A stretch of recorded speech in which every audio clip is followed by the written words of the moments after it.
ನೀವೇನೂ ನಮ್ಮ ಚಾನಲ್ಸ್ಗೆ ಸಬ್ಸ್ಕ್ರೈಬ್ ಆಗಿಲ್ಲ ಅಂದರೆ ಈ ಕೂಡಲೇ ಸಬ್ಸ್ಕ್ರೈಬ್ ಬಟನನ್ನು ಒತ್ತಿ ಹಾಗೆ ಪಕ್ಕದಲ್ಲಿರುವ ಬೆಲ್ ಐಕಾನ್ನ ಕ್ಲಿಕ್ ಮಾಡಿ.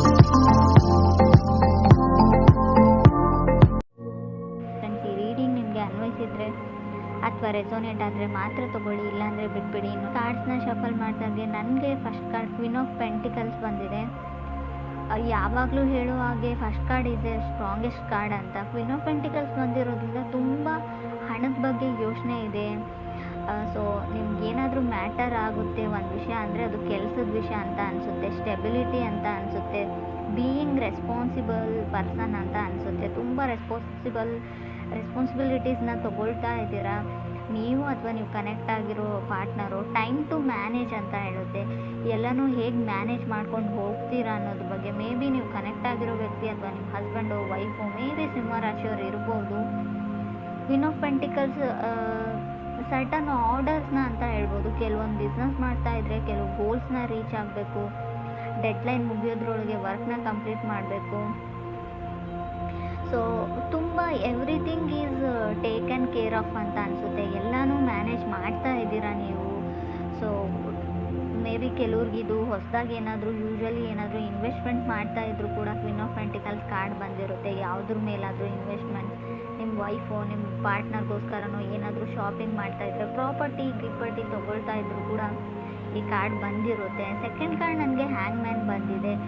ಸೊ ಕೆಲವೊಮ್ಮೆ ಜಸ್ಟ್ ವೇಟ್ ಅಂತ ಹೇಳುತ್ತೆ. ಮೇ ಬಿ ಏನಾದರೂ ತೊಗೊಳ್ಬೇಕು ಅಂತ ಅಂದ್ಕೊಂಡಿದ್ರೆ, ಯಾರಿಗೋಸ್ಕರನಾದರೂ ಪರ್ಚೇಸ್ ಮಾಡ್ಕೊಳ್ತಾ ಇರ್ಬೋದು, ಎಲ್ಲಾದರೂ ಏನಾದರೂ ಇನ್ವೆಸ್ಟ್ ಮಾಡ್ತಾ ಇದ್ರು ಕೂಡ ಸೆಕೆಂಡ್ ಕಾರ್ಡ್ ಹ್ಯಾಂಗ್ ಮ್ಯಾನ್ ಬಂದಿರೋದು ವೇಟ್ ಅಂತ ಹೇಳ್ತಾ ಇದೆ ಕಾರ್ಡು. ಸ್ವಲ್ಪ ವಿಚಾರಿಸಿ ಅದ್ರ ಬಗ್ಗೆ ಪೇಪರ್ಸ್ನ ಡಾಕ್ಯುಮೆಂಟ್ಸ್ನ ವೆರಿಫೈ ಚೆನ್ನಾಗಿ ಮಾಡಿಕೊಂಡು ಮುಂದುವರಿರಿ ಅಂತ ಹೇಳ್ಬೋದು. ಟೂ ಬ್ಯುಸಿ ಅಂತ ಅನಿಸುತ್ತೆ. ಸೊ ಮೇ ಬಿ ನಿಮ್ಮ ಪಾರ್ಟ್ನರ್ ನಿಮ್ಮ ಥರನೇ ಇರ್ಬೋದು. ಮಿರರಿಂಗ್ ಆಫ್ ಈಚ್ ಅದರ್ ಅಂತ ಹೇಳ್ತೀವಿ. ನೀವು ಹೇಗಿದ್ದೀರೋ ಆ ಪರ್ಸನ್ ಕೂಡ ಹಾಗೆ ಇದ್ದಾರೆ ಅಂತ ಹೇಳ್ಬೋದು.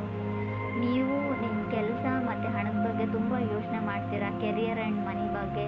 ಸೊ ಅದರ್ ಪರ್ಸನ್ನು ಆ ಥರನೇ ಇರೋ ಪರ್ಸನ್ ಜೊತೆ ನೀವು ಕನೆಕ್ಟ್ ಆಗಿದ್ದೀರಾ ಕೆಲವರು.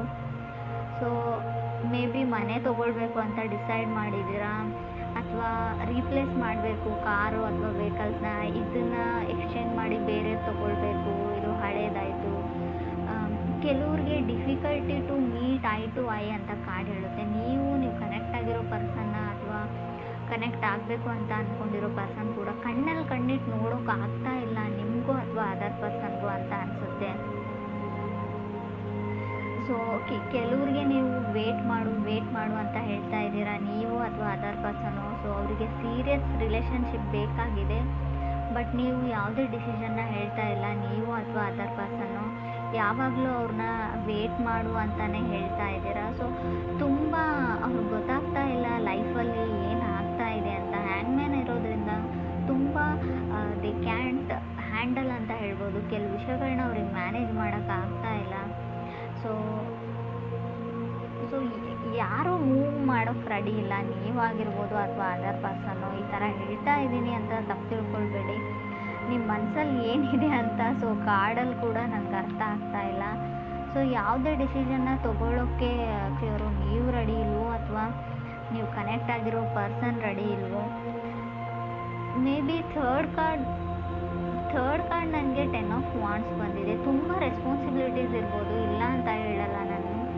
ನಿಮಗಿದೆಯೋ ತುಂಬ ಮನೆ ಜವಾಬ್ದಾರಿ ಎಲ್ಲ ಇದೆಯೋ, ಅಥವಾ ಮನೆಯಲ್ಲಿ ಇರೋ ಸಿಬ್ಲಿಂಗ್ಸ್ನ ಸೆಟಲ್ ಮಾಡಬೇಕು, ತುಂಬ ತೊಂದರೆಗಳಿರ್ಬೋದು, ಅಥವಾ ಅದರ್ ಪರ್ಸನ್ಗಿರ್ಬೋದು, ಎಲ್ಲ ಸರಿ. ಬಟ್ ಎಷ್ಟು ಅಂತ ವೇಟ್ ಮಾಡಬೇಕು ಅದರ್ ಪರ್ಸನ್. ಅವ್ರ ಮನೆಯಲ್ಲೂ ಕೂಡ ಕೆಲವು ತೊಂದರೆ ತಾಪತ್ರೆಗಳಿರುತ್ತೆ, ಫ್ಯಾಮ್ಲಿ ಕಡೆಯಿಂದ ಪ್ರೆಷರ್ ಇರುತ್ತೆ ಅವ್ರಿಗೂ ಕೂಡ. ಸೊ ನಿಮ್ಗಾಗಲ್ಲ ಅಂದರೆ ಅವ್ರ ಪಾಡಿಗೆ ಅವ್ರಿಗೆ ಬಿಟ್ಟರೆ ಅವ್ರ ಲೈಫಲ್ಲಿ ಅವರು ಸೆಟಲ್ ಆಗಬಹುದು ಅಂತ ಕಾರ್ಡ್ ಹೇಳುತ್ತೆ. ಫಿಫ್ತ್ ಕಾರ್ಡ್ ನನಗೆ 7 ಆಫ್ ವಾಂಡ್ಸ್ ಬಂದಿದೆ. ಸೊ ಕೆಲವ್ರಿಗೆ ನಾನು ಚೆನ್ನಾಗಿಲ್ಲ ಅಂತ ಅನ್ನಿಸ್ತಾ ಇರ್ಬೋದು. ನೋಡೋದಕ್ಕೆ ಫಿಸಿಕಲ್ ಅಪಿಯರೆನ್ಸಲ್ಲಿ ನನ್ನನ್ನು ಯಾರೂ ಇಷ್ಟಪಡಲ್ಲ, ಸೊ ಏನು ಆ ಥರ ಒಂದು ಭಾವನೆ ಇದ್ದರೂ ಕೂಡ 7 ಆಫ್ ವಾಂಡ್ಸ್ ಬಂದಿರುತ್ತೆ. ಸೊ ಅದರ್ ಪೀಪಲ್ ಪೊಸಿಷನ್ಗೆ ಫೈಟ್ ಮಾಡ್ತಾ ಇರ್ಬೋದು, ನನಗೆ ಸಿಗ್ತಾ ಇಲ್ಲ. ಸೊ ನಿಮಗೂ ಬೆಟರ್ ಪರ್ಸನ್ ಸಿಗುತ್ತೆ, ಪೊಸಿಷನ್ ಸಿಗುತ್ತೆ, ತಾಳ್ಮೆ ಇರಲಿ ಅಂತ ಕಾರ್ಡ್ ಹೇಳ್ತಾ ಇದೆ. ಸೊ ಫಿಫ್ತ್ ಕಾರ್ಡ್ ನನಗೆ ಲವರ್ಸ್ ಕಾರ್ಡ್ ಬಂದಿದೆ. ಮೇ ಬಿ ಕೆಲವ್ರಿಗೆ ಲವರ್ಸ್ ಕಾರ್ಡ್ ಬಂದರೆ ವೆರಿ ಇಂಪಾರ್ಟೆಂಟ್ ಚಾಯ್ಸ್ ಇರೋ ಡಿಸಿಷನ್ನ ತೊಗೊಳ್ಬೇಕಾಗುತ್ತೆ.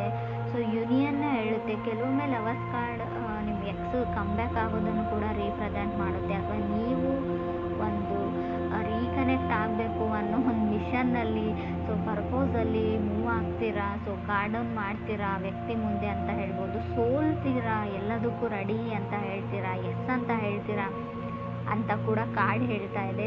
6 ಕಾರ್ಡ್ ನನಗೆ ಎಂಪ್ರರ್ ಬಂದಿದೆ. ಎಂಪ್ರರ್ ಓನ್ ಯುವರ್ ಪವರ್ ಅಂತ ಹೇಳುತ್ತೆ. ನೀವು ನಿಮ್ಮ ಪಾರ್ಟ್ನರ್ಗೋಸ್ಕರ ಗಿಫ್ಟ್ನ ಬೈ ಮಾಡ್ತಿದ್ದೀರೋ, ಆಲ್ರೆಡಿ ಆ ಗಿಫ್ಟ್ನ ಅವರಿಗೆ ಪ್ರೆಸೆಂಟ್ ಮಾಡಿರ್ಬೋದು, ಅಥವಾ ಅದರ್ ಪರ್ಸನ್ ನಿಮಗೋಸ್ಕರ ಏನಾದರೂ ಮಾಡ್ತಾ ಇರ್ಬೋದು ಅಂತ ಕೂಡ ಕಾರ್ಡ್ ಹೇಳ್ತಾ ಇದೆ.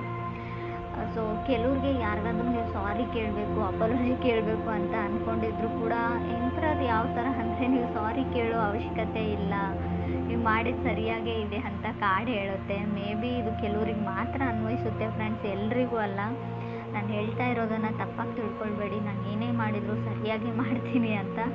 ಕೆಲವ್ರಿಗೆ ಯಾರಿಗಾದ್ರೂ ನೀವು ಕ್ಷಮೆ ಕೇಳಬೇಕು ಅಂತ ಅಂದ್ಕೊಂಡಿದ್ರೆ ನಾಟ್ ಗುಡ್ ಅಂತ ಕಾರ್ಡ್ ಹೇಳುತ್ತೆ. ಸೊ ನಿಮಗೆ ನೀವು ಟ್ರೂ ಟು ಯುವರ್ ಸೆಲ್ಫ್ ಅಂತ ಕಾರ್ಡ್ ಹೇಳುತ್ತೆ. ನೀವು ಆತ್ಮಸಾಕ್ಷಿಯಿಂದ ಏನಾದರೂ ಮಾಡ್ತಾ ಇದ್ದರೆ, ನೀವು ಆತ್ಮವಂಚನೆ ಮಾಡ್ಕೊಳ್ತಾ ಇಲ್ಲ ಅಂದರೆ, ನಿಮಗೆ ನೀವು ಮಾಡ್ತಾ ಇರೋದು ಸರಿಯಾಗಿದೆ ಅಂತ ಅನಿಸಿದರೆ ಖಂಡಿತವಾಗ್ಲೂ ಅದನ್ನು ಮಾಡಿ. ನೀವು ಸುಮ್ಮನೆ ಯಾರೋ ಹೇಳಿದ್ರು ಅಂತ ಯಾರಿಗೋ ಅಪಾಲಜಿ ಕೇಳುವಂಥ ಅವಶ್ಯಕತೆ ಇಲ್ಲ. ನೀವು ತಪ್ಪಿಲ್ಲ ಅಂತ ನಿಮ್ಗೆ ಗೊತ್ತಿದ್ದರೆ, 100% ಶೋರ್ ಇದ್ದರೆ ಖಂಡಿತ ಅದರ ಅವಶ್ಯಕತೆ ಇಲ್ಲ ಅಂತ ಕಾರ್ಡ್ ಹೇಳುತ್ತೆ. ಸೊ ಈ ಥರ ನೀವು ಥಿಂಕ್ ಮಾಡ್ತಾ ಇದ್ದೀರೋ, ಅಥವಾ ನೀವು ಕನೆಕ್ಟ್ ಆಗಬೇಕು ಅಂತ ಅಂದ್ಕೊಂಡಿರೋ ವ್ಯಕ್ತಿ, ಕನೆಕ್ಟ್ ಆಗಿರೋ ವ್ಯಕ್ತಿ ಕೂಡ ಇರ್ಬೋದು. 8 ಕಾರ್ಡ್ ನನಗೆ ಸ್ಟಾರ್ ಕಾರ್ಡ್ ಬಂದಿದೆ. ಖಂಡಿತ ಹೋಪ್ ಇದೆ, ನಿಮಗೆ ಫಾಸ್ಟ್ ಪರ್ಸನ್ ಬರ್ತಾರೆ. ಎಕ್ಸ್ ಬ್ಯಾಕ್ ಆಗಬೇಕು ಅಂತ ಯಾರಿಗಾದ್ರೂ ಅನಿಸಿದರೆ, ಆಲ್ರೆಡಿ ಬ್ರೇಕಪ್ ಆಗಿದೆ, ಖಂಡಿತ ಆ ವ್ಯಕ್ತಿ ಬರ್ತಾರೆ. ಹೋಪ್ನ ಇಟ್ಕೊಳ್ಬೋದು. ಸ್ಟಾರ್ ಕಾರ್ಡ್ ಕೆಲವೊಮ್ಮೆ ಫೇಮಸ್ ಪರ್ಸನ್ನ ರೀಪ್ರೆಸೆಂಟ್ ಮಾಡುತ್ತೆ. ನಿಮ್ಮ ಕ್ಲಾಸಲ್ಲಿ ಫೇಮಸ್ ಇರ್ಬೋದು, ನೀವು ಕೆಲಸ ಮಾಡೋ ಜಾಗದಲ್ಲಿ ವೈಡ್ ಫೇಮಸ್, ಎಲ್ಲರನ್ನ ಇಂಪ್ರೆಸ್ ಮಾಡ್ತಾರೆ ಆ ವ್ಯಕ್ತಿ. ಮೆಸ್ಮರೈಸಿಂಗ್ ಐಸ್ ಇದೆಯೋ, ಅಥವಾ ನೋಡೋಕೆ ಚೆನ್ನಾಗಿದ್ದಾರೋ, ಸೊ ಆ ಥರ ಇರೋ ವ್ಯಕ್ತಿ ಅಂತ ಹೇಳ್ಬೋದು. ಸೊ ಅದಕ್ಕೆ ನಿಮ್ಗೆ ಅನ್ನಿಸ್ತಾ ಇರ್ಬೋದು, ನಾನು ನೋಡೋಕೆ ಚೆನ್ನಾಗಿಲ್ಲ, ಅವ್ರು ನನ್ನನ್ನು ಆ್ಯಕ್ಸೆಪ್ಟ್ ಮಾಡ್ಕೊಳ್ತಾರ, ನಾನು ಹೋಗಿ ಪ್ರಪೋಸ್ ಮಾಡಿದ್ರು ಅಂತ. ಸೊ ಆ ಥರ ಡೌಟ್ ಇರ್ಬೋದು. 9 ಕಾರ್ಡ್ ನನಗೆ 9 ಆಫ್ ವಾಂಡ್ಸ್ ಬಂದಿದೆ. 9 ಆಫ್ ವಾಂಡ್ಸ್ ಇನ್ಸ್ಪಿರೇಷನ್ ಕಾರ್ಡ್ ಅಂತ ಹೇಳ್ತೀವಿ. ನೀವು ಯಾರನ್ನಾದರೂ ಇನ್ಸ್ಪೈರ್ ಮಾಡ್ಬೋದು, ಅಥವಾ ನೀವೇ ಇನ್ಸ್ಪೈರ್ಡ್ ಆಗ್ಬೋದು ಎಲ್ಲಿಂದಾದರೂ ಅಂತ ಅನಿಸುತ್ತೆ. ಗುಡ್ ಲಕ್ ಅಂತ ಹೇಳ್ಬೋದು 9 of wands.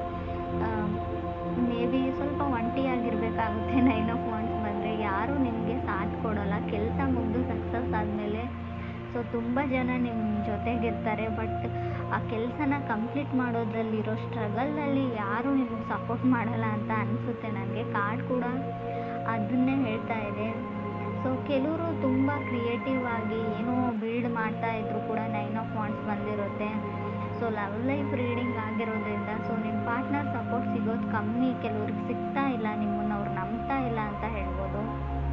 So may be officially ಅವ್ರಿಗೇನೋ ಬೇಕಾಗಿದೆ, ಅಫಿಷಿಯಲಿ ಅವ್ರು ನೀವು ಮದುವೆ ಆಗಬೇಕು, ಅಥವಾ ಅಲ್ಲಿವರೆಗೂ ಅವ್ರಿಗೆ ನಂಬಿಕೆ ಬರಲ್ಲ, ನೀವೇನೇ ಹೇಳಿದ್ರು ಅವ್ರು ನಂಬ್ತಾ ಇಲ್ಲ ಅಂತ ಹೇಳ್ಬೋದು. 10th ಕಾರ್ಡ್ ನನಗೆ ಹರ್ಮೆಟ್ ಕಾರ್ಡ್ ಬಂದಿದೆ. ಸೊ ತುಂಬ ಟ್ರಸ್ಟ್ ಇಶ್ಯೂಸ್ ಇದೆ ಅಂತ ಹೇಳ್ಬೋದು. ನಂಬಿಕೆ ಪ್ರಶ್ನೆ, ನಿಮ್ಮನ್ನು ನಂಬೋಕ್ಕಾಗ್ತಾ ಇಲ್ಲ, ನಿಮ್ಮನ್ನು ನಂಬೋದಾ, ನಾನು ನಿಮಗೋಸ್ಕರ ವೇಟ್ ಮಾಡ್ಬೋದಾ ಅನ್ನೋ ಥಾಟ್ ಎಲ್ಲ ಬರ್ತಾ ಇದೆ ಅವ್ರಿಗೆ.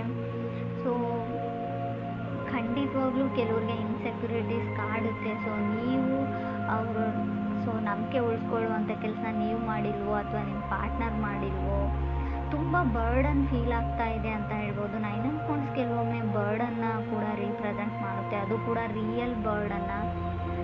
ಸೊ ಇನ್ನೇನು ಆ ವ್ಯಕ್ತಿ ಮನಸ್ಸನ್ನ ನೀವು ಪರಿವರ್ತನೆ ಮಾಡಿರ್ತೀರ, ಕನ್ವಿನ್ಸ್ ಮಾಡಿರ್ತೀರ ಅಪಾಲಜಿ ಕೇಳಿ. ಸೊ ಸಡನ್ನಾಗಿ ಅವ್ರು ನೀವು ಹಾಕಿರೋ ಎಫರ್ಟ್ಸ್ನೆಲ್ಲ ಬಿಟ್ಬಿಟ್ಟು ಮತ್ತೆ ಹಳೇ ಹರ್ಟ್ ಕಡೆ ಹೋಗಿಬಿಡ್ತಾರೆ. ನೀವು ಹಾಗೆ ಹೇಳಿದ್ರಿ ನನಗೆ, ಹೀಗೆ ಮಾಡಿದ್ರಿ ನನಗೆ. ಸೊ ಅದು ಹಳೇದನ್ನು ಅವ್ರು ಬಿಡ್ತಾ ಇಲ್ಲ. ನೀವು ಹೊಸದಾಗಿ ಏನೇ ಎಫರ್ಟ್ ಹಾಕಿದ್ರು ಕೂಡ, ಏನೇ ಟ್ರೈ ಮಾಡಿದ್ರು ಕೂಡ ಅವ್ರ ಮನಸ್ಸು ಆ ಕಡೆನೇ ಹೋಗುತ್ತೆ, ಫಾಸ್ಟ್ ಕಡೆಗೆ ಅಂತ ಹೇಳ್ಬೋದು. ಸೊ ಮೇ ಬಿ ಸೊ ಅವ್ರಿಗೇನೋ ಗೊತ್ತಿಲ್ಲ, ಇನ್ಸೆಕ್ಯೂರಿಟೀಸ್ ಇದೆ, ಅವ್ರು ನಿಮ್ಮನ್ನು ನಂಬೋಕ್ಕಾಗ್ತಾ ಇಲ್ಲ. ಅಗೇನ್ ಸಮಥಿಂಗ್ ನೀವು ಅವ್ರಿಗಿರೋ ಭಾವನೆಗೂ ಕೂಡ ರೆಸ್ಪೆಕ್ಟ್ ಕೊಡಿ, ಅವ್ರಿಗೆ ಹೆಲ್ಪ್ ಮಾಡಿ. ಮೆಂಟಲಿ ಏನಿದೆ ತಲೆ ಒಳಗೆ ಅದನ್ನು ತೆಗಿಯೋಕ್ಕೆ ಹೆಲ್ಪ್ ಮಾಡಿದರೆ ಖಂಡಿತವಾಗ್ಲೂ ಒಂದು ಒಳ್ಳೆ